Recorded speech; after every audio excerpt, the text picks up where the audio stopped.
this week I want to talk to you about how you can be wired to win without pitching in your sales. Many business professionals fail miserably at converting a promising lead into a client. Why? Could it be their sales process? Yeah. Could it be because they didn't pre-qualify that prospect? Sure. And could it be because they haven't asked enough questions before pitching their products and services? Absolutely.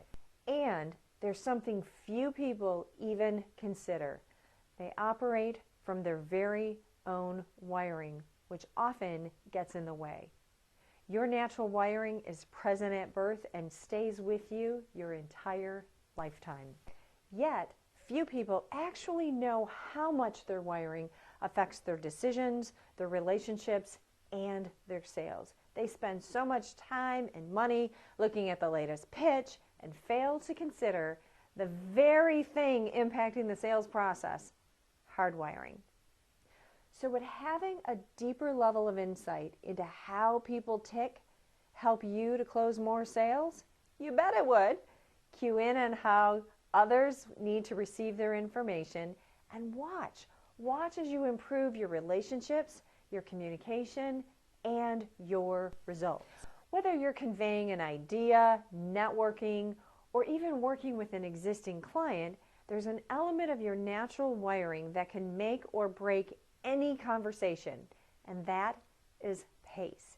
So where does pace come from? Pace comes from your patience level. Now, there are those people who have a low amount of patience as part of their wiring, and conversely, those who are hardwired with a high degree of patience. Now, it doesn't mean either can be patient at times. Rather, it tells us how we work. So if you have really low patience, it creates a very short attention span, which creates more of a juggler. If you have a greater patience level, it creates more long-term focus. Therefore, you're going to be more sequential in your workflow. So what's the value in knowing this?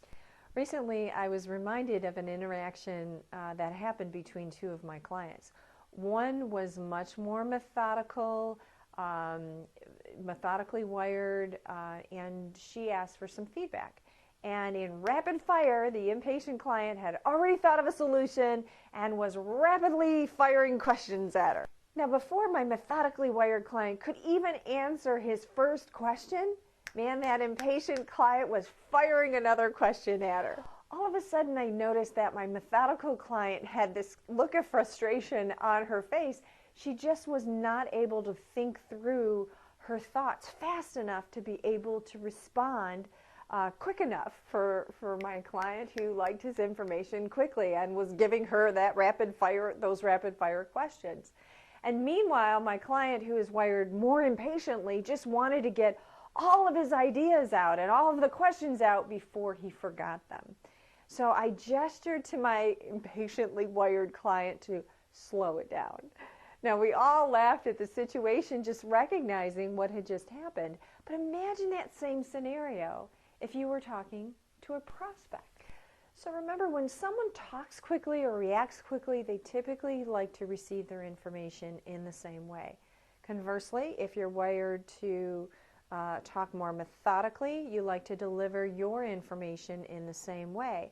However, when talking with a person who is your opposite, your message can get lost, or they may tune out if you don't give the information quick enough. So the next time you're networking, talking to a prospect, or even a colleague, remember to notice their pace and honor the other person's pace. This might mean that when you're delivering information, you need to either speed it up or slow it down, depending on the other person. So when you become skilled at really recognizing the pace at which to deliver your information and the way the other person wants to receive it, you'll become masterful at closing more sales. You'll also notice how your rapport improves with others. Until next week, I'm Lisa Manini. Create a great life. Bye-bye.